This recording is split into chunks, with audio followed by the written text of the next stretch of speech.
Good morning, everyone. At the outset, I thank the organizers, the Sunrise Oncology One, for giving us an opportunity to share our thoughts on this very nice and wonderfully organized masterclass in lung cancer and all. So, first of all, I welcome everyone for the Strand sponsored this session.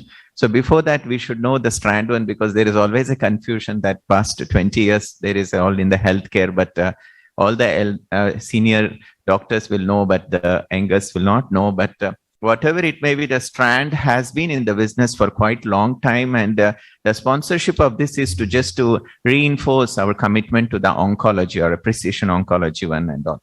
So the offerings are as usual, with the wide experience of 20 years from the Indian Institute of Science and the strong impetus from the bioinformatics angle. We have been in the different areas of oncology, the different portfolios and all. So there are three presenters and two distinguished speakers are there after me. So I will not take much time. I will just make sure that we are within the timelines and all. So the KRAS mutation, when the topic I saw, because it was a part of a whole session. So, but what was interesting for me is KRAS has been in the market since many, many years, but there has been still a confusion whether to do it or not. But on the contrary, many of us still recommend the KRAS as a first test in many of the labs, because we have the facility, or maybe because of the reasons other than that.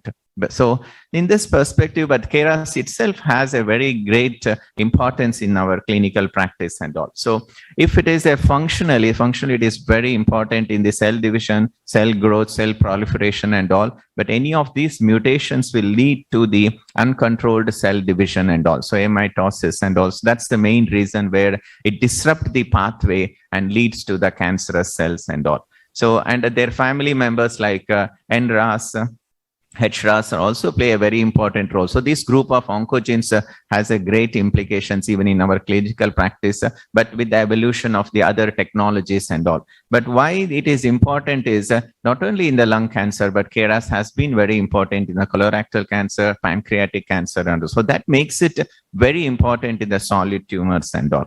So further reading, because I'm quoting the references here, because it makes us very important to know more about this KRAS and all.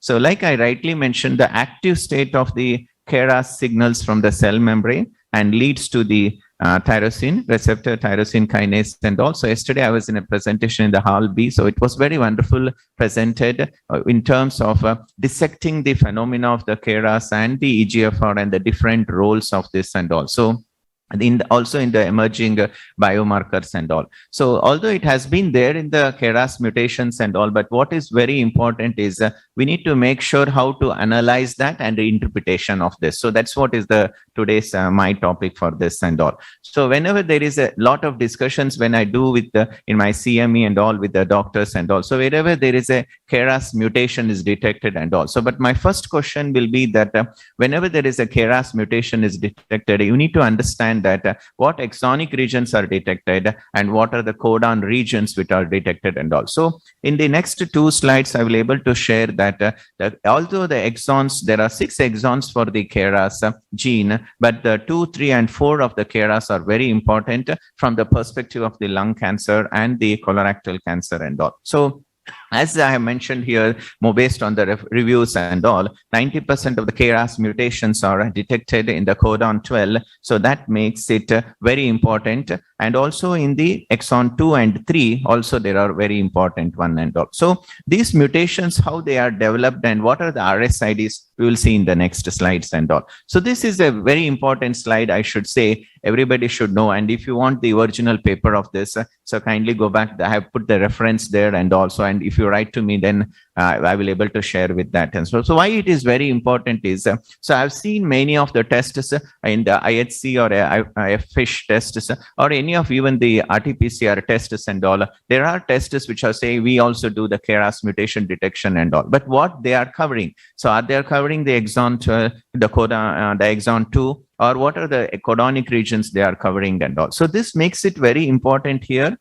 So the specific nucleotide, what I have highlighted with yeah, the G12C. So that's very important because that covers almost the 42% of all the cases which have been done and all. So this is a wonderful study which, it gives a great knowledge to us and all. So other than that, if you see the 21%, the little orange and the purplish one and all. So that is G12V. So G12V again is from valine to glycine and all. So like this, if you see there are 17% is G12D. So these are the codon regions which you need to be worried about, or the specific mutation, the single nucleotide polymorphisms and all.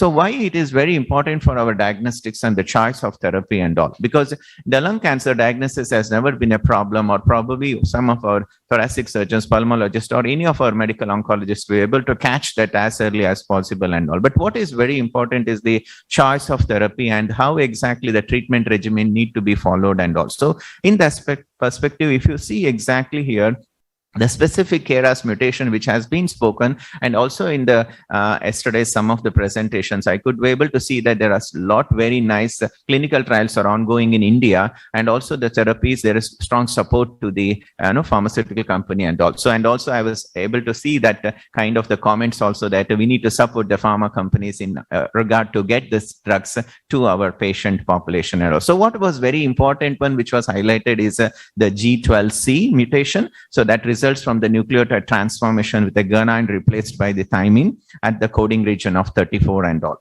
So with regard to this, okay, what if it's like only a codon KRAS as a mutation, or what is there? It has any friends or all those things which are causing the cancer and all. So that makes it also that to look into the other co-mutations or the co-drivers and all. So whenever we are now a lot of colloquial terms, or I should say a lot of fancy terms like hotspot mutations, the cold tumors, the hot tumors, and also some of these things are also here, the co-mutations or concurrent mutations. Why we call them is they might not be playing a very important role, because the cell division, cell proliferation and all play a very important role. So they are all either adjoining or complementing or supplementing the effect in terms of the gene interactions to cause the cancer and all. So these are the technologies, but why I put the red font for these three ones is, at least I don't recommend. So, but there are some tests available and all. But however, because of the sensitivity and the specificity issues, because diagnostic accuracy is very important for us, especially whenever we are screening the individuals or having a differential diagnosis and all. But however, the real-time PCR has been prevalent even in market and all, not because of that. The COBAS technology is available in most of our labs and all in our government, both public and private sectors and all. But what I am saying, trying to specify here, if they cover all the exonic regions or the codons like 12, 13, and 61, at least it will able to like win the war for 75% of our diagnosis, or differential diagnosis becomes easier in order to take the treatment regimen to the next level. Either I need to go for anti-EGFR therapy or to have the other kind of tests and all. So here, these are the important ones. So, and again, the unacceptable conditions is a very important one, which I think I request everybody to be there. So what's the positive result here means is very clear. So oncogenic KRAS mutation detected means, so we need to be sure that which RSID, because again, G12C cannot be same as G12V or G12D. So, and that's very important when it is positive, and the positive one leads us to the there is no EGFR predicted any response of the patient, and also responders will be very less, and also the negative one leads us to the doing the other test so that we can choose the proper anti-EGFR pathway and all. So this is the paper which is very important, where I try to highlight the diagnostic accuracy of these tests and all with regard to ease of the test and all. So I'll skip this, but however, I've highlighted the NGS test because that's what we strongly recommend with regard to the comprehensive genomic profiling and all. One of the reason very important is the KRAS alone might not give the desired clinical outcome or a clinical benefit which I'm looking for the patients and all. So the one of the minimum requirement which I always beg on is the adenocarcinomas and the squamous cell carcinomas and all. So this is the whole group of the genes you have been listening for the past 2 days and all. So, and that is where we cover the comprehensive genomics profiling and all. So either it can be the lung cancer comprehensive panel and also the hotspot gene. So if you see, we have included the KRAS. That's why I say sometimes it is better to be having that KRAS in our panels and then to be discarding it, because it also gives a lot of information and all. So these are the things which we are doing. So maybe other diagnostic companies and all doing also. And also we have evolved from the NGS to the liquid biopsy. So that also is very important. Here also we have the KRAS wherever the patients unresectable or the older patients where we cannot get, or when you want to do the monitoring in cases to go back and all. So there the liquid biopsy is really going to play a very important role and all. So I thank everyone for your attention and all. So we had the booth. So although I think my colleagues are here, so after that they will be available in the